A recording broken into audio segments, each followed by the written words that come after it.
Hi guys, and welcome to the second lecture for Chapter 3. Today we are going to dive into an introduction to ecology. Now, ecology studies the interaction between organisms and their environment. Now, this differs a little bit from biology, which is the study of life, in that biology exclusively studies living things. Ecology, by contrast, studies both living things as well as the non-living things with which they interact. So it incorporates things like chemistry, physics, and geology in addition to just biology. So it's a little bit more. And ecology is studied on several different scales. At its smallest and simplest scale, organismal ecology studies the relationships between individual organisms and their environment. Going a little bit broader, population ecology studies population changes over time. Community ecology, which is actually what I do, I'm a community ecologist, studies patterns in species diversity and interactions in multiple environments to look at different changes and different relationships and see what we can learn about these different environments. And then finally, ecosystem ecology studies living and non-living components of ecosystems across the entire world. So again, each one of these kind of looks at broader and broader patterns and pictures in order to learn something about the natural environment. And for our introduction to ecology, we're going to look specifically at population ecology and community ecology. Now, population ecology, again, studies population changes. And populations, if you recall from the previous lecture, are a group of organisms of the same species living in the same place. And when we look at populations, we look at a couple of different things. The first is population size, which is simply the total number of organisms in a species in that area. Now, population density takes the total number of organisms in a population and then divides it by the unit area. So we're looking at how many organisms are in a population and what the area is that that population resides in. So a high density is going to be a lot of organisms in a very small area. A low density is going to be a very small number of organisms in a very large area.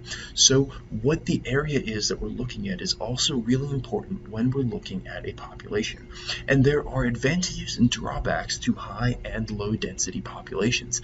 High density increases the ability of an organism to find a mate, but it also increases competition for resources. It increases the chances that an organism is going to be eaten by a predator, and it increases the transmission of diseases. So reproduction tends to increase in high density populations, but all the factors that can contribute to an organism's death also increase in high density populations. Conversely, low density populations also have some benefits and drawbacks. In low density populations, it can be pretty difficult for an organism to find a mate to reproduce. However, there's also less competition, less predation, and less transmission of diseases. So these benefits and drawbacks are kind of flipped when you look at high density and low density populations.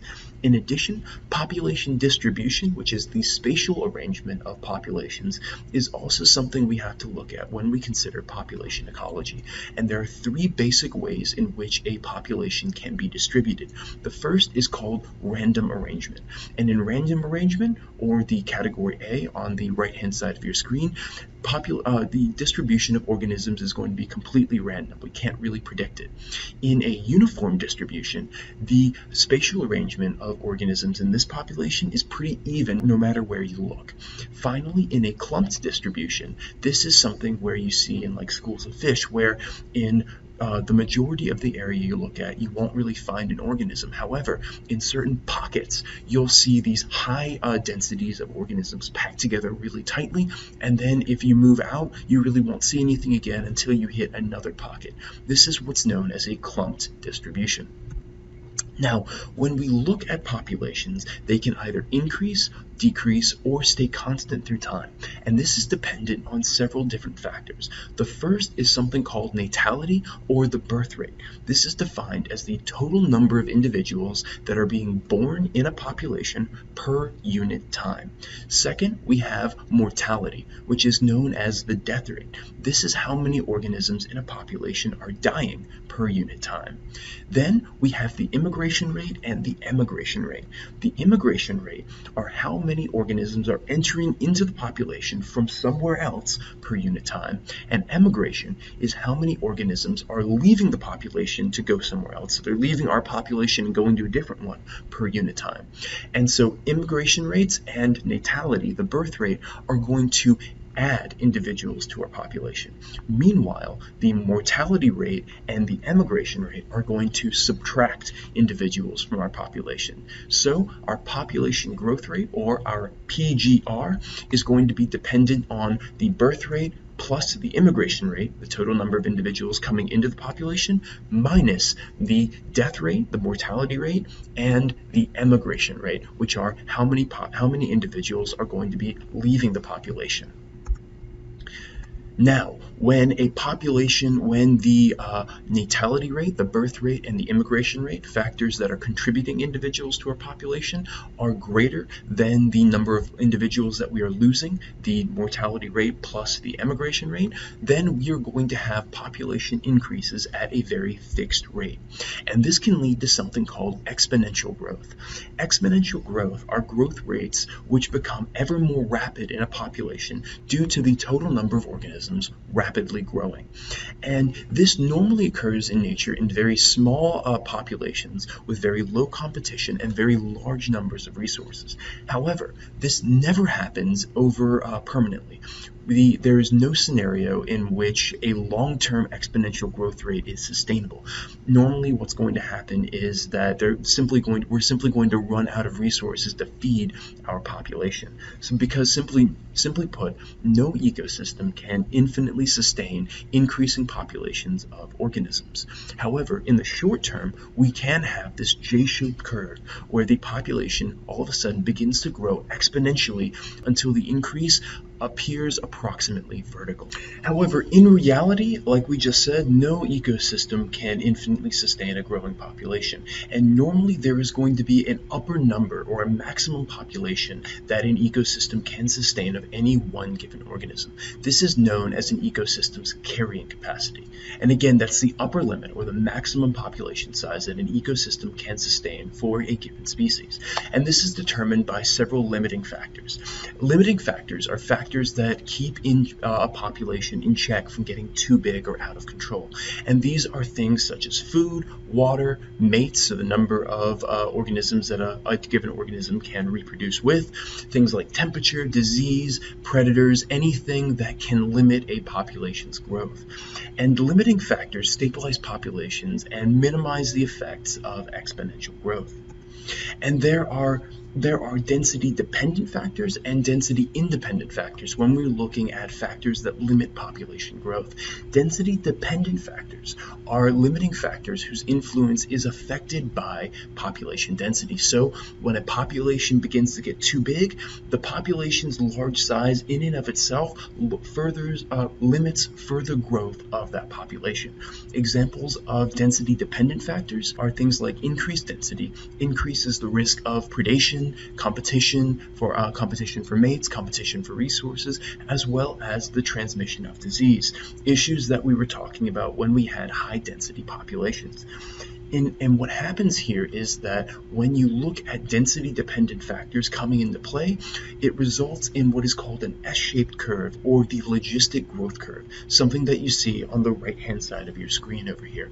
And so what happens first is that you see this exponential growth as the population increases from a very small population to a larger population, so it rapidly begins growing. However, after a certain point, the density-dependent factors begin to come into play. A population gets too big, and so problems begin to arise that begin to limit further growth of that population. And so as that population is going up and up and up, eventually as the density-dependent factors come into play, that population begins to level out in its additional growth. So it grows by less and less and less until the population completely flattens out.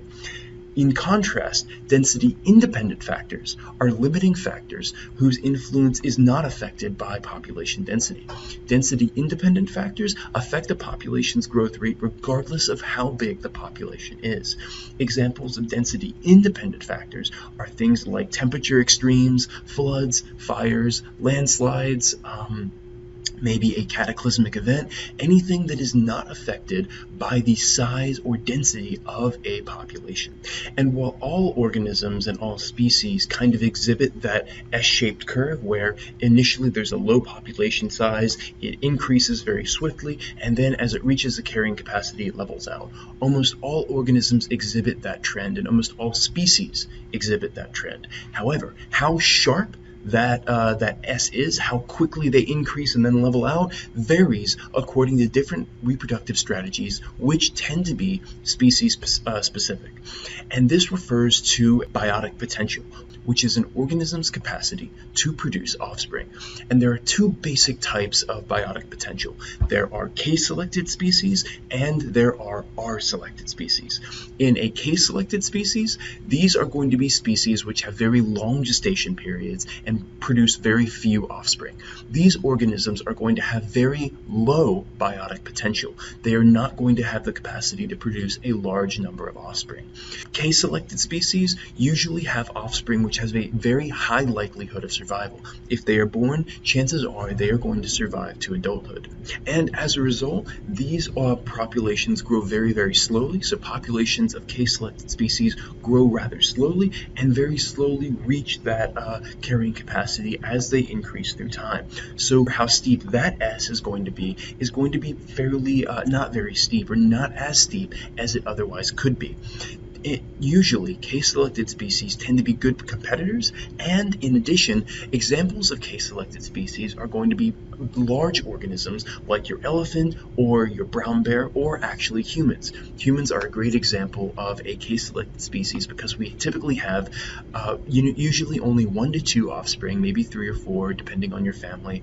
Usually there's a pretty high likelihood that every one of those offspring are going to survive to adulthood and reproduce themselves. And so usually, not in the scenario that we are in now where we are growing exponentially, usually the growth rate of case-selected species is going to be rather slow relative to R-selected species.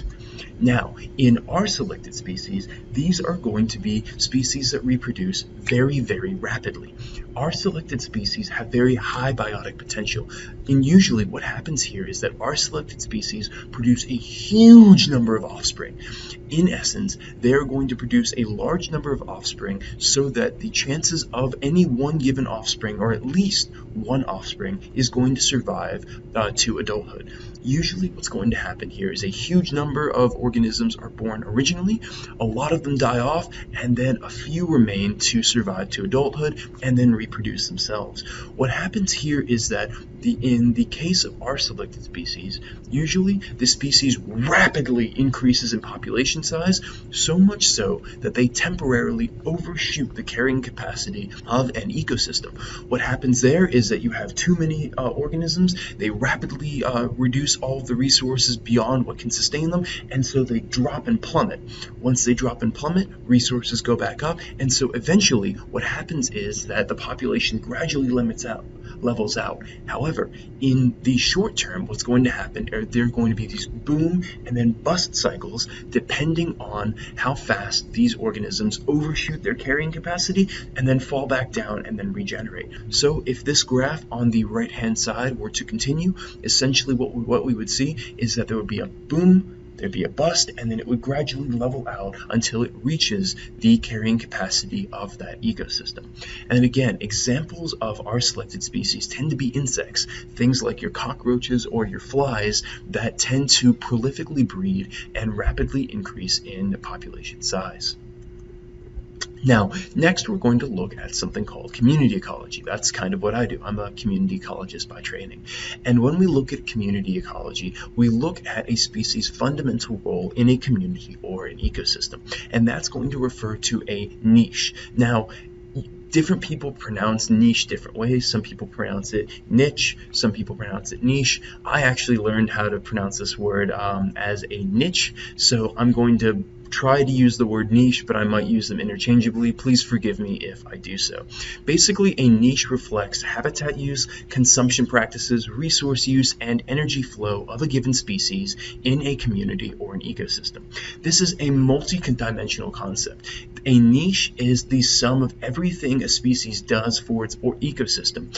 And you can kind of think of a niche, if an ecosystem were a company, a niche would be an organism or a species' job in an environment, kind of like this dog down here. And when we look at different types of niches, we also look at different survival strategies. And when we look at survival strategies, we tend to refer to organisms as generalists or specialists. Generalists are organisms or species which tend to do well in many different habitats and environments. You can think of a generalist as a jack of all trades. They occupy a very broad niche across many ecosystems. So typically, ecosystems share certain roles that they all have in common with one another, and so it's a job that every ecosystem needs. And so generalists try to occupy that niche in multiple ecosystems. They can do well in a broad array or variety of environments, and they can survive in many places across the world. Examples of generalists are going to be things like your cockroach or your brown rat, which can survive basically in any environment. Now contrast that with something called a specialist. A specialist is a species which has adapted to a very specific suite of conditions. If you think of a generalist as a jack of all trades, a specialist is a master of one trade and one trade only. Now, specialists typically occupy very specific niches that have very specific needs, and usually they can only survive in very specific habitats and ecosystems. They have evolved to be extremely good at what they do, but they're only good at doing a few things. So specialist species tend to be vulnerable when conditions change in their home habitat. Usually they can only survive to very specific habitat conditions, and when those habitat conditions change, normally they die off. And so an example of a specialist species would be a panda, which is adapted to only eat bamboo in the bamboo forests of China, or koala bears, which have adapted to only eat eucalyptus in some of the forests in Australia. So again, when you think of a specialist, think of an organism that specializes in very specific conditions. When you think of a generalist, think of an organism that can survive in very general, broad conditions. Finally, we're going to talk about extinction. And extinction is defined as the disappearance of a species from Earth forever. This occurs when the population of organisms from a species in all the populations around the entire globe drops to zero. We no longer have any living organisms from this particular species in any population on the planet. When we look at the global population, so all populations on the planet of a given species, if the death rate is greater than the birth rate for all populations, and if that occurs for too long, inevitably, that species population globally will decline to zero. Normally, species last around 1 to 10 million years, depending on how good they are at adapting and surviving in different conditions, and many factors contribute to extinction. There are things like climate change, there are natural die-offs, and in the case of specialists, because they normally occupy very specific habitats, if a severe weather event comes through and wipes out a given habitat, normally a specialist can die off and become extinct as well. And endemic species, which are going to be your specialists, are species that only live in a given region. And these species are especially vulnerable to extinction because there are fewer populations, and the populations tend to be concentrated all in one area. Because of this, influences in one small area may impact all of the organisms in the global population of an endemic species. So if an endemic species exists only on a really small island, and that small island experiences a massive hurricane, every organism in that species may be wiped out, and so that species can go extinct much quicker than a generalist species, which typically survives in multiple populations across the entire globe. So endemic species are far more vulnerable to extinction than generalist species. And it should be noted that humans are actually driving a sixth mass extinction. We have had 5 mass extinctions in the past, and we are driving a 6th mass extinction right now.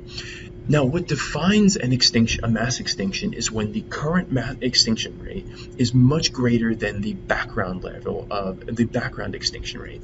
And the background extinction rate is basically the average rate at which a species normally go extinct. Normally around 1 to 2 species goes extinct every single year, and that just happens due to natural variability. However, right now, the current extinction rate is much, much higher than the background extinction rate, and that is basically due to human-driven changes. Humans are the main driver of the current mass extinction, and this is due to a number of different reasons.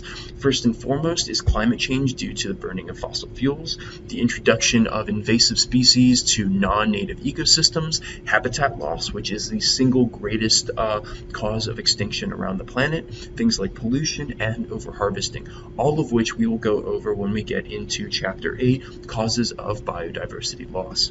Now, that is everything that we have for you for Chapter 3. I hope you guys enjoyed this entire chapter, and I look forward to talking to you more about ecology and some of these concepts when we look at Chapter 4. I'll see you guys then.